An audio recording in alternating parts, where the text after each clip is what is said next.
शहर में गणेश उत्सव को लेकर हर्षोल्लास के साथ तैयारी की जा रही है। भक्त अपने कल्याण के लिए भगवान गणेश की पूजा हेतु विशेष उपाय कर रहे हैं। पूजन के साथ साथ कुछ विशेष बातों का ध्यान रखना बेहद जरूरी है।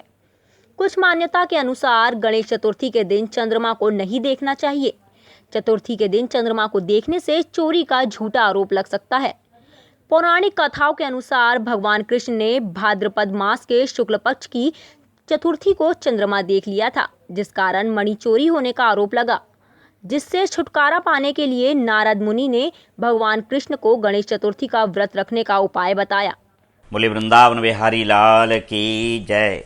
प्रिय मित्रों, भाद्रपद मास के चतुर्थी के चंद्र का दर्शन निषेध है। जो भी व्यक्ति इस दिन जाने अनजाने इस चंद्र का दर्शन कर लेता है, उसे मिथ्या आरोप लगता है। उस आरोप से बचने के लिए श्रीमद्भागवत पुराण की यह सुंदर कथा आइए हम सुनते हैं। भगवान के द्वारिका के उस प्रांत में एक सत्राजित नाम के बड़े ही प्रतापी मनोहर राजा रहते थे। भगवान सूर्य की उनने ऐसी तपस्या की कि भगवान सूर्य नारायण प्रसन्न होकर के उनको एक मणि दिए। सौमंतक नाम की मणि भगवान ने दी। यह मणि 8 बार सोना प्रतिदिन देती थी। 8 घंटे इसका पूजन किया जाता था। 2.25 कुंटल सोने की प्राप्ति प्रतिदिन यह मणि कराती थी। इस मणि को धारण कर अभिमानवश राजा सत्राजित भगवान कृष्ण से मिलने द्वारका में उनकी धर्मसभा में भेंट करने गए। भगवान उनके मन की बात तो जान गए थे कि अभिमानवश राजा सत्राजित आ रहे हैं। बहुत विनोद किया। भगवान ने बड़ा उनको स्वागत किया और सम्मान किया। तत्पश्चात जब विदा लेके जाने लगे तो भगवान ने विनोद में कहा कि आपके परिवार में कितने लोग हैं। तब उन्होंने कहा कि मेरी कन्या, मेरी पत्नी और मैं। तब कहा कि यह संपत्ति तो बहुत देती है मणि, और आपका छोटा परिवार है। क्यों ना हो कि आप इस मणि को राज्य कोष में जमा करा दें, इससे राष्ट्र का विकास होगा। सत्राजित बोले, महाराज यह मणि मैंने बड़ी तपस्या से प्राप्त की है, इसमें मेरा मोह है। भगवान ने कहा तुम्हारी वस्तु है, तुम ले जा सकते हो। सत्राजित घर ले गए, लेकिन उसी रात्रि में अचानक जाने क्या हुआ, प्रसेन बिना बताए उनके छोटे भाई राजा सत्राजित के मणि गले में धारण किए अश्व पर सवार होकर के वन विहार करने चले गए। वन में एक सिंह ने घोड़े सहित प्रसेन को मार डाला और उस सिंह को एक रीछ ने मार डाला और उस मणि से क्रीड़ा करते हुए ले जाके अपनी गुफा में चला गया।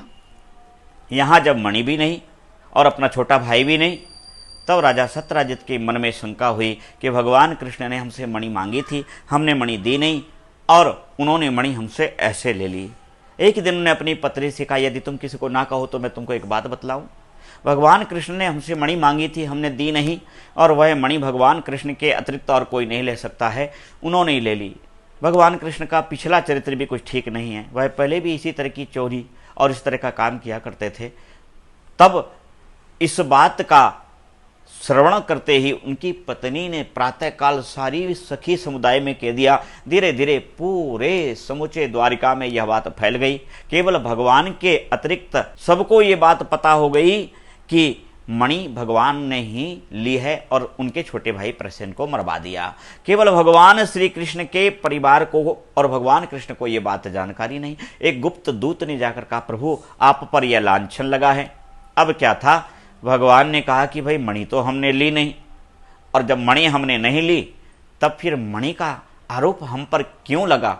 कोई बात नहीं, हम इस मणि का पता करेंगे। द्वारका वासियों को साथ ले भगवान उसी वन में गए और वहीं उन पद चिन्हों को देखा, उन अश्व कंकाल, मानव कंकाल को देखा और सिंह कंकाल दिखा। भगवान पीछा करते हुए रीछ के पद चिन्हों का उस गुफा में प्रवेश किए और समुदाय से कहा कि 12 दिन तक तुम मेरी प्रतीक्षा करना, इसके पश्चात द्वारका लौट जाना। यहाँ भगवान ने रीछ से 27 दिन तक युद्ध किया। इस रीछ की भी अभिलाषा थी। रामादल में यही जामवंत सचिव थे भगवान के, सबने युद्ध किया, इनने नहीं किया। भगवान से कहा कि मुझसे युद्ध करो, मेरी बराबरी का कोई योद्धा था नहीं। भगवान ने कहा स्वामी का और सेवक का युद्ध नीति के विरुद्ध है, हम तुम्हारी यह इच्छा द्वापर में पूर्ण करेंगे। भगवान ने युद्ध दान दिया। जामवंत बड़े प्रसन्न हुए और वह मणि और अपनी कन्या का निवेदन भगवान के चरणारविंद में किया। भगवान ने भी जामवंती का पानी ग्रहण कर लिया और मणि लेकर के भगवान आए और द्वारका में सत्राजित को बुला करके वह मणि सौंप दी कि भैया तुम्हारी मणि हमने नहीं ली थी।